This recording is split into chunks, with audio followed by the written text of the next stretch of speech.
Wake your ass up or take a damn nap. And we're the three best friends that anybody could have. It's time. Sean, you were twerking. That's going to happen. Murph, don't be a dick all your life. It's one of the more fun podcasts I've ever done. Hey, I tell you what, if you're not talking about sports in the man cave, I bet not say you not a bed. That's it. First touchdown pass in the NFL career for Quincy Carter, 64 yards. There is the man right here, former Dallas Cowboys quarterback Quincy Carter here. We are approaching the century mark on these episodes. This is a guy who has played this great game, has quite a story, quite a journey. It's inspiring. But first off, Quincy, welcome to the man cave. But also, do you remember that first touchdown pass like it was yesterday? I do. I do. So I was coming off a surgery actually. I tore a tendon in my hamstring, and so I was out about 4 or 5 weeks.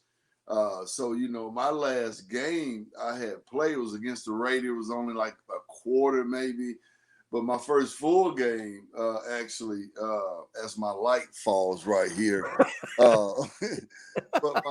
but my first full game was against Tampa Bay, the Super Bowl champions that year. And I think I was like 9 for 19 with 40 yards. So it was a redemption game. Actually, it was against my teammate, Champ Bailey. I played with in college. We knew he was going to be sitting on routes. I think it was like 3rd and 9. We knew he was going to be sitting on routes looking for a curl or a comeback. And we just ran right by him. And he was sitting. And you can't sit on Rocket at all. Rocket Ishmael, man, the guy, all the greats who have played for the Cowboys. And, of course, in segment 2, Quincy and I will discuss the Cowboys because I'm not going to jinx it.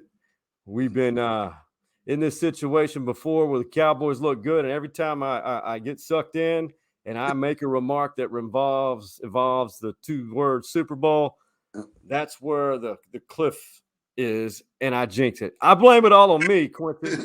I really do. It's my fault that we've had so many years of not going to the Super Bowl. Hey, I wouldn't say that. I think that's the feeling of all of us. Yeah, 100%.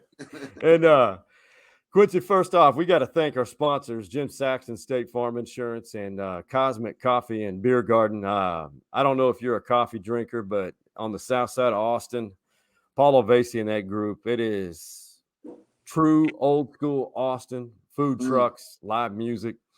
It's a beautiful place. I hate that the other man cave OGs are not here. Big Mike, Harbaugh Harge, and Coach Mo. We all have busy schedules. And Big Mike may be the biggest Dallas Cowboy fans, and the 1B would be Harbaugh Harge. But as I have a feline issue right here taking care of this laptop, a lot of people don't forget, Quincy, you obviously UGA, and that will be a big topic in segment 2. Okay. You were quite a baseball player. I mean, what made you decide first and foremost to pursue football professionally as your primary target for your professional career? Well, it was a tough decision, man. I got the opportunity, the blessing to get drafted by the Chicago Cubs right out of high school. Played a lot of good baseball over the summertime at my own park in Decatur, Georgia, Gresham Park, but then also the East Cobb Astros up in North Atlanta. So yeah, man, it was a tough decision. One thing I always had thought about if I did get that opportunity, baseball is my first love, I thought. Yeah. But I want to go ahead and give that a chance right out the bat and see, and then I can always come back to football. Right. Trying to do both and be an NFL quarterback was going to be tough. But when I got to baseball, man, that everyday grind, I'll be honest with you, it just wasn't me. Playing with them knick-knack hamstrings and groins, and you having to be in that lineup. They were trying to push me a little bit faster than, I was ready for, simply because, hey, I was a high-round pick and I was a bonus baby. They used to call us. But, man, I that itch for football would never go away, and so, eventually after a couple of years, man, I decided, hey, that I wanted to give football a try again. I completely understand, man. That was quite a decision, and there's not many. There's only a handful of professional athletes who have played both. I mean, we know Dion, Bo, and there's quite a few others. It's just very rare, and that's a tough decision because, as you mentioned, that was your love. Now you out of Georgia, played in the big bad SEC, Bulldog for life. That I You're brag jumping all the time. Oh my God. I would never know that you're a Georgia Bulldog ever. You now correct me if I'm wrong. You left early, right? I did. I left after my third year. But ironically, I talked my Bulldogs to death to everybody. But I signed with Georgia Tech out of high school though. Oh. Yeah, I really did. But when I went baseball, Joe Hamilton had, cemented his feet into that program pretty good down at Georgia Tech. So I decided to go to Georgia. But I will say this for Bulldogs fans. Georgia was my first choice coming out, but we were getting ready to be on probation. And I didn't want to go to school being on probation. I didn't know. No, I didn't know how long the sanctions were. But I'm a Georgia homer, though. I am. Hey, that's all right. Hey, I got to admit to you, I've been to Athens once. That's one of the best game day atmospheres I have ever seen. Man, they get going at 8 a.m. for a night game. Yeah. Yes, we do. Oh, my gosh. And Texas and Oklahoma will learn quickly about what that's like, and the fans are going to love that trip to Athens. Now, you get drafted by America's team, the Cowboys, and that's quite an honor in itself. How would you describe that piece of your career and dealing with what you were dealing with personally and then transitioning to where you are now and living in Austin, Texas? Yeah, man, it was a blessing and then it was a curse at the same time.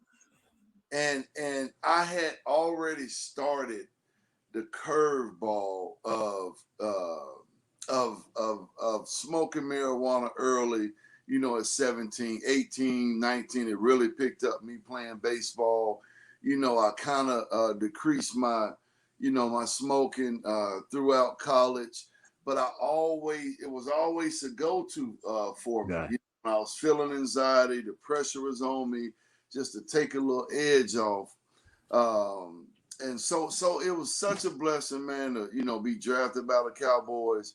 But, man, I would describe it, Sean, as incomplete. You know what I mean? Simply because I started a habit, and when it was time to stop, I couldn't stop it. The Cowboys really had to make a business decision from then.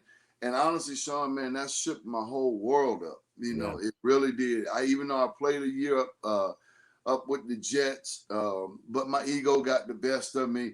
Herm Edwards wanted me to come back and sign for a year or two because he knew the nature of me getting cut, what that meant to the rest of the league.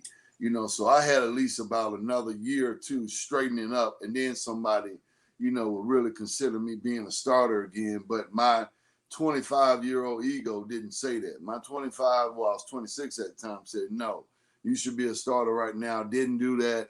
Didn't get signed, Sean. And then, man, my addiction just took off on me, man. It really did. Yeah, it really did. And so I got a little opportunity to, get a tryout with the Dolphins with the same guy who fired me. That's how much Bill believed in me. Bill Parcells believed in me when he was down there in Miami. But, Sean, I went back to my old habits, and I wasn't even ready with my body as far as it being clean at the time, but I was still out there working out in Kansas City with Darren Sproles up there playing arena ball. and Keenan McCardell. But so when I got the call, I was like, oh, shoot. But that's one of those times, Sean, where, God wasn't in my life, and I wasn't letting him lead me. And I was still doing things that I had no business doing. So I blew that opportunity. Numerous arrests because Sean, I was at this point hopeless. My addiction had taken off on me. I knew deep down inside I blew chances, man. So it had been, for years, me in and out of, rehab, coaching some football up in North Georgia, having my own quarterback school. And then here about a couple of years ago, Sean, man, I just got sick and tired of being sick and tired. I go these 5, 6, 7 months, then I'm good. The next thing you know, I fall back into the pitfalls of my addiction. And I said, man, enough is enough. So I had to surrender, man, to God. We were talking before air, before we came on the air about my relationship with God. And, it feels kind of bad that it's so intimate now because I knew God. Then, that it's so intimate now then why it wasn't then. It's because I wasn't putting my whole, commitment to him and letting God control my life instead of me trying to play remote control and do things my way. And so, man, I've surrendered to the program of AA. I surrendered to God. And, man, honestly, man, it sounds cliche, but it's so real because I'm living it. I just let God, let him have his will for my life. I do the right things in my life so I can be put in places, with us. We kind of been missing each other, but then you see one of my quarterbacks at some event. I think it was David basketball. Yeah. And so now, boom, we're right back here, man. So God controls it all. He puts people together when it's time, when it's his on his time too at the same time. So I hate to be long-winded about that, but that's just my passion, man, with my life, man, and God and my relationship with God, man. We were having a conversation. A lot of people don't know. My late father was, a good man, but he was an extreme alcoholic, and he fought that demon daily. And that's kind of what I hope to hear how to describe it. No one can describe the day-to-day battle of addiction than someone who is dealing with it, because I think the Longhorns head football coach, first year head football coach Steve Sarkisian said it best, and I'm listening or watching can be inspired by you to combat their demons. How do you do it, Sean? And I just said it, here a minute ago, man. Sean, you truly have to surrender to God or higher power or whatever you believe in. But that power has to come from outside yourself. And you have to surrender to the program, man. And honestly, Sean, you got to look at step one. Has your life become unmanageable and powerless? And have you became powerless over alcohol and your life has become unmanageable? If you can't look at step one honestly and be real with yourself, you're not going to be ready to go through the rest of the steps. And then, Sean, once you're ready to admit, hey, I got a problem, my life has become unmanageable, and then you have to do the hard work. And that's diving into the steps, step by step. When you get to that fourth step, those resentments that you've been holding on to, whether it's your family, whether it's your mom, those are the things that you got to get down to the deep core and figure out why is it that I decide to destroy my life? Because it is a monster, just like you said, to actually know that you're destroying your life and you continue to destroy it. So that's why this great program is put into place. You got to do it step by step. You got to get you a sponsor. You got to continue your program. I have a morning routine. Every morning I can't meditate and read all the books that I have, but I do something to get myself in that spiritual mind frame to carry on through my day. But you got to get down to the root of the problem and see why are you deciding to just completely destroy your life. And then from there on, Sean, I'll be honest with you, I'm real careful when I say this, because just like Sarkeesian is saying, it is a daily reprieve, but that daily reprieve, man, just I wouldn't say easier, because I don't want to take light in the work that we do, but man, it's almost just like waking up in the morning and that bike that you knew how to ride, back when you were a kid, you just start riding that bike again, and you just off to the races, man. And that's where I'm at right now. Man, that is extremely powerful. And I truly hope, and I mean this from the bottom of my heart, that someone is inspired by this, because I think we look around, all of us, everybody's dealing with something. Exactly. And not enough people speak up. They're dealing with something internally. And I know I deal with depression from time to time, but a lot of people do.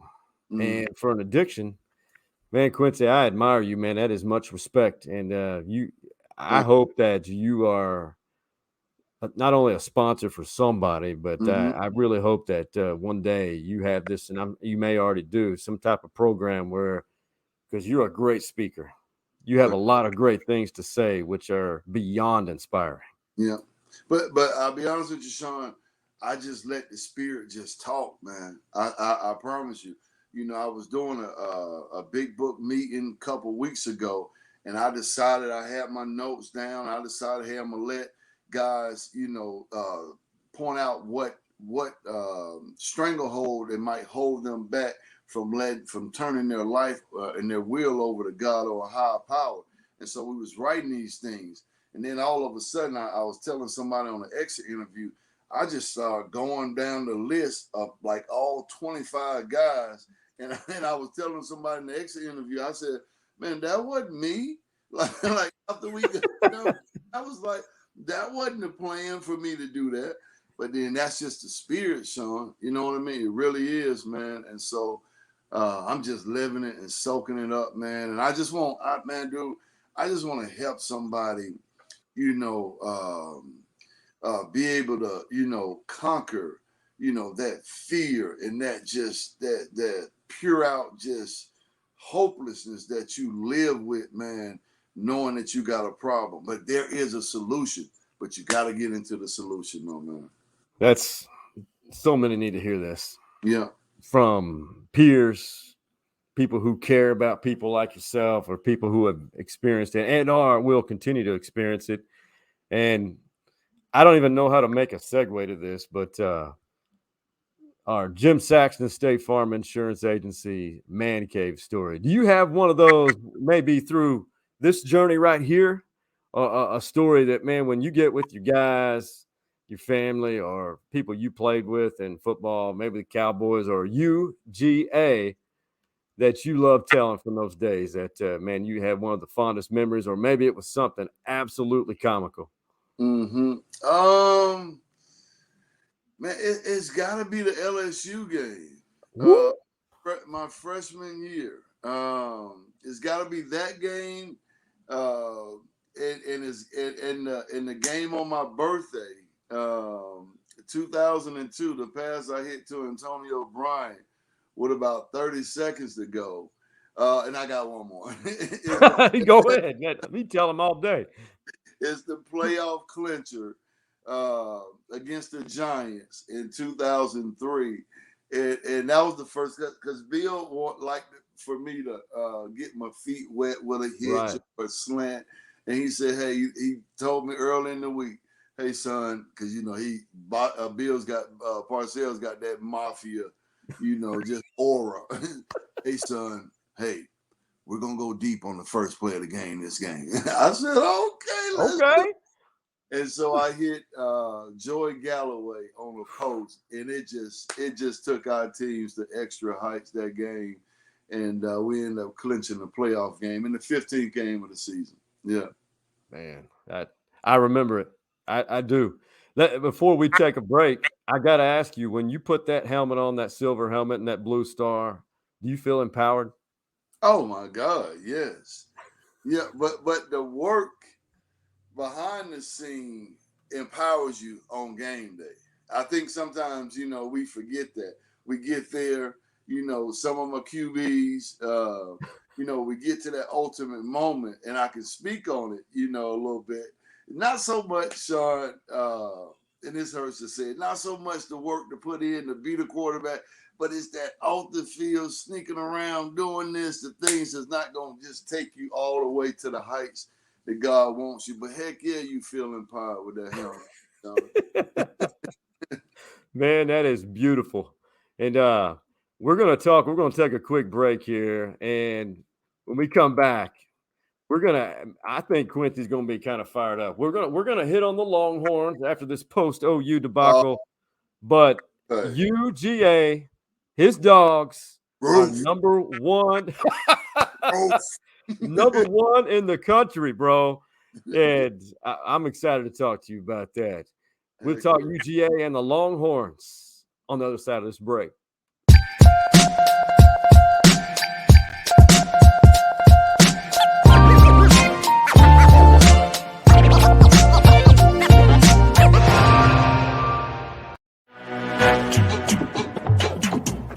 For all of your insurance needs, look no further than our primary sponsor, Jim Saxton State Farm Insurance Agency. The ATX OG has been insuring Austin for over 3 decades. And get this, Jim Saxton is a Longhorn legacy. He is the son of the late, great James Saxton, who was a Heisman finalist. Be sure to give him a call, or better yet, visit his website, saxtoninsurance.com, and tell him that the stories inside the Man Cave Boys recommended you.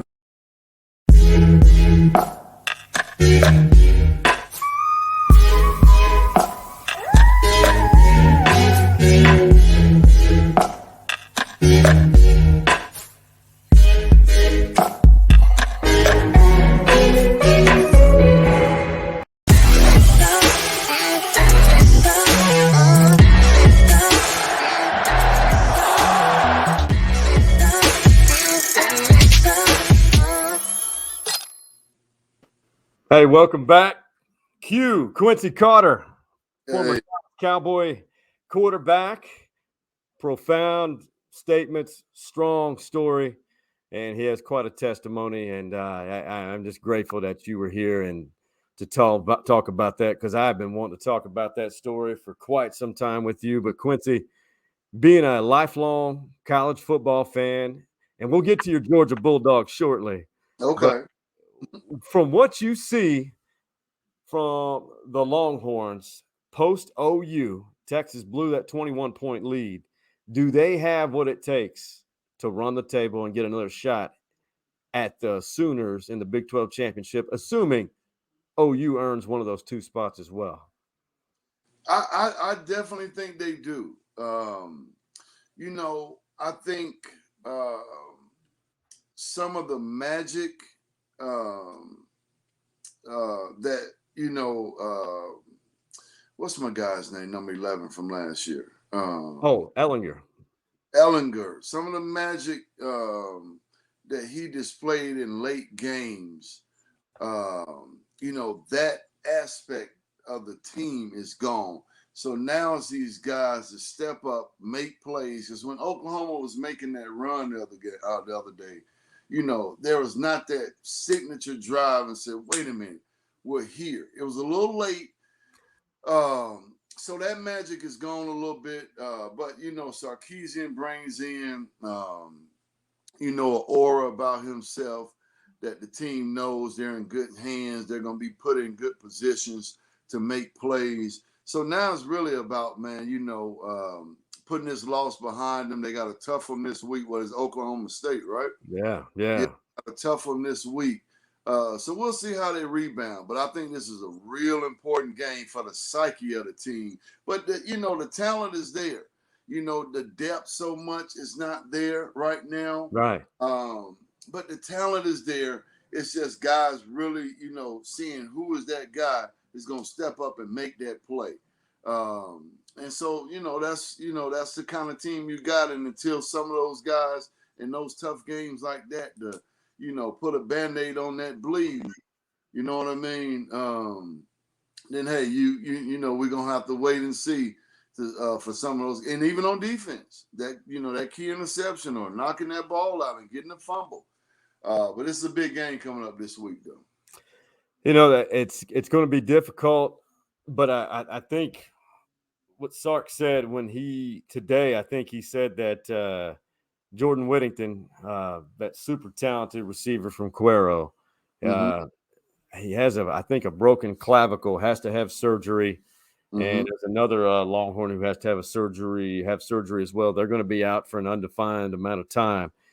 Sark said it best, I believe. He said something to the effect of, I like these situations because people are going to be forced into positions where they have to elevate. I mean, can you remember a moment where maybe you or back in your time with Georgia where you guys were in that position where there were some guys that were out and you needed some guys to grow up quickly? Yeah. Well, at Georgia, honestly, my junior year, Terrence Edwards had a big freshman year as my sophomore year. Yeah. And we needed some guys to really step in to be that third option, that second and third option, because Randy McMichael was purely our second option. And so guys, like Michael Greer started stepping up, guys like Thaddeus Parker, Javaris Johnson, another good tight end for us. And so they were able to plug in to what we were missing with Champ and some of our other receivers who had left us. So, yeah, it's familiar. It's familiar grounds in the football. You know what I mean? Especially we getting into the nuts and bolts of the season. And this is what it's about, other guys coming in and stepping in for guys. So, I like, like I said, I like Sark's mindset. And, he's got that SEC pedigree coming along with him, too. I had to throw that in, Sean. Oh, of course you did. I had to throw that in. But yeah, that's what it's all about, man. Guys, stepping up to the plate, man, when guys go out. And Jacoby Jones at defensive end, number 36, he's the other one that he's out, has to have a surgical procedure, and he'll be out an undefined amount of time. So that's going to cause some stress, but I think they'll learn a lot about who is next up. Now, Quincy's Georgia Dogs, numero uno. Alabama fell in College Station. Hold it up. Hold it up. That's what Oklahoma does all the time. It says there's only one Oklahoma, but there's one of everything. So he's on your mind right now. Yeah, exactly, man. You cannot let an opponent beat you twice. I know that. So how are you feeling right now? Georgia, to me, has perhaps the best defense in the country. They got to sit back and watch Alabama drop one in College Station. You don't want to be number one right now. You want to be at the end of the season, but thank you. Your thoughts on that, and can they maintain this? See, I'm cautiously optimistic, man. Yeah. And what I mean by that, I want us to stay hungry.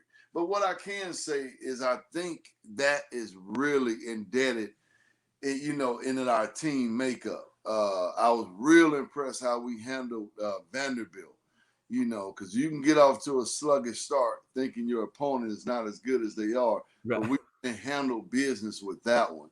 I even mentioned that on Facebook. It's in the fashion that we did it. So yeah, man, it all, honestly, I'm, gonna talk my trash or whatever, but it's all about at the end of the season, Sean, that SEC championship, then the 2 playoff games, and how we're going into that SEC championship. That's what's going to be most important. Hell, we even got a tough one this week, Sean, with Kentucky, so yeah, we can talk number one all we want. But we got to keep grinding it out, going to practice, getting better, man, and seeing how, we can cut down on some of our mistakes still. Hey, I want to make a quick transition now to a subject that I think you'll love.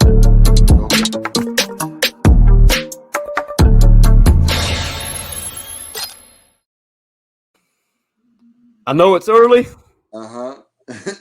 Cowboys look prime to make a run I'm not going to say those two words, but is it too early, or does this team look like something special is going to happen?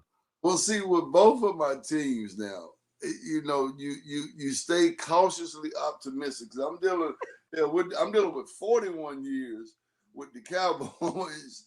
I'm sorry, with the Bulldogs winning national championship. Hell, and what is 25-26 with the Cowboys?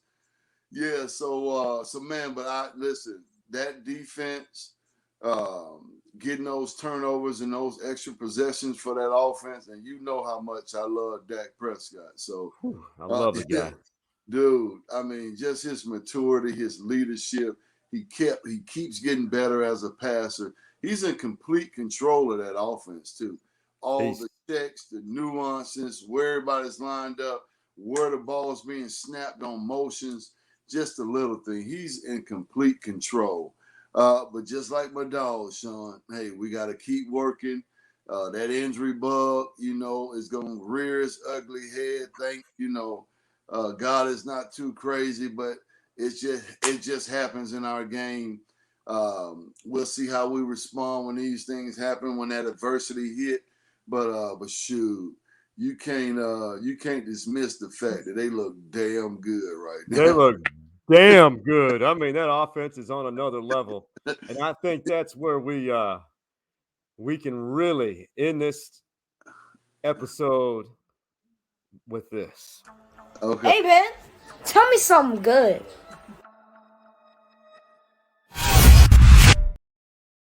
Tell me something good, Q. Sponsored by Cosmic Coffee and Beer Garden. The voice you heard from one of the OG Man Cave boys, Mike Hardball Harch, his son DJ. He's quite a voice talent. Tell me something good going on in your life or in your program with your youngsters, perhaps. Man, I'm just letting God lead me, man. Man, I got this great position over at BRC Recovery, the rehab that I went to, being the alumni coordinator, galvanizing the troops to get a softball and flag ball league going and seeing all my quarterbacks right now. I don't like to train them during the season. That's just a pet peeve of mine. But watching them play, my own kids growing up right before my eyes, man, and then just being in the spirit to just enjoy it all. Shoot, Sean, I can't ask for much more, man. I can't. Man, you are blessed, my friend. And I am. No doubt about it. I cannot wait for people when the reaction to this, and if I hear from an individual who says, "Hey, I want to get in touch with Quincy," I can't wait to connect people or one person at right least. away. 100% immediately. Yeah. I'll tell you something good, Quincy. Next to this interview with you this week, I'll tell you something good. At the State Fairgrounds in Dallas, there wasn't a lot of talking walking out of that stadium with the group or people filing out. I was with a longtime friend, Brian Mays. But I'll say this. There wasn't a lot of trash talking between OU and Texas fans. There's mutual respect, but I think what is good is that everybody is still so feeling lucky and thankful that we have football season after we did not have it really to the way it has been because of this pandemic that we've been dealing with. And met a lot of people, good conversation. And it was just a beautiful time because that was my first time to be a fan at that game since 1992. Oh, wow. That's unreal, man. And it was wow, it's been that long, unreal. Just been working hard. huh? That's all right. At least you enjoyed it. Man, it is, man. Maybe didn't go the way you wanted to, but at least no. Okay, We gotta. leave it alone. Hey, we got to get a game together somehow, and we'll get your buddy Jeff Barker, our mutual buddy. Hey, from man, that's my the Eye on Austin. Hey, I know, right? Yeah, let's do it soon. Hey, I got to tell you something good. If you guys are on a social media platform, visit Quincy Carter's IG account and Facebook. What he's doing for these kids, it's pretty impressive. And I know one of which we got to know through this podcast, Zane Hollywood, just one of many that you're pouring yourself into their lives and making a big difference, Quincy. Heck yeah. And you can also get in touch. And you can also get in touch with me, training wise, at QuincyCarter17.com. It's pretty simple. Yeah, I like that. QuincyCarter17.com. Yep. Man, that's how we need to end it, man. You guys jump on, get some training from the OG of number 17. That's what we're going to call it. And UGA and the Cowboys. This is a beautiful thing, man. Life journey. This is what this is, Quincy. And happy we finally got to do this, man. My God. And finally, persistence pays off. And like you said, God had a hand in it. Yep, we've been talking for about a whole year now. So I'm glad we finally got on here, man. Much respect to Mike, becoming a great buddy of mine too. Harge, I appreciate you. He's good people. I really appreciate you having me on. I really Absolutely, man. I'd love for you to meet Coach Mo and Big Mike too, and they're gonna hate me after this. They're gonna hate me. It's all love. Oh my God, bro! We'll break some bread soon. Heck yeah. For Big Mike, Coach Mo, and Hardball Harge, and the great Quincy Carter. We out. You see the drippy, I'm fitted up. Hop in my car and the giddy up.